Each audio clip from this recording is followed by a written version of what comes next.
so अहिले चाहिँ just हामी मर्साङदी ड्याममा छौँ देख्न सक्छ र जस्ट यहाँ हामीले के गर्न लाग्छौँ भन्दाखेरि अहिले चाहिँ जस्ट म साइडतिर आएको थिएँ काममा आफ्नै काममा र अहिले म यो ड्याम घुम्न आएको थिएँ र देख्न सक्छ अहिले चाहिँ पानी छोडेको छैन यतातिर चाहिँ डाँडाहरू चाहिँ ओभर अग्लो अग्लो यो पुरै यो चट्याङको डाँडा हो देख्न सक्छ यहाँ पुरै त्यति राम्रोसँग देखेको छैन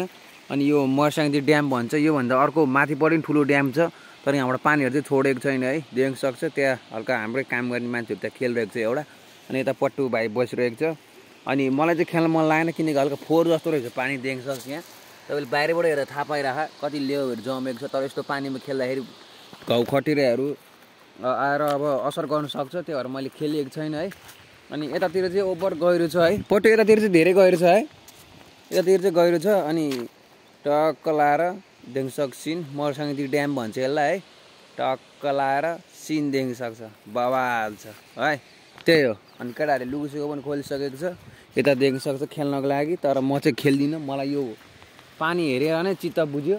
अब म खेल्दिनँ यत्तिकै म केटाहरूसँग घरतिर जान्छु घरमा जान्छु फेरि रुमतिर जान्छु त्यही नै हो हल्का छोटो क्लिप हानिदिएको सब्सक्राइब गरिदिनु सर्ट भिडियो आइरहन्छ च्यानलतिर इन्फर्मेसन दिइरहन्छु म त्यही हो thanks for watching bye guys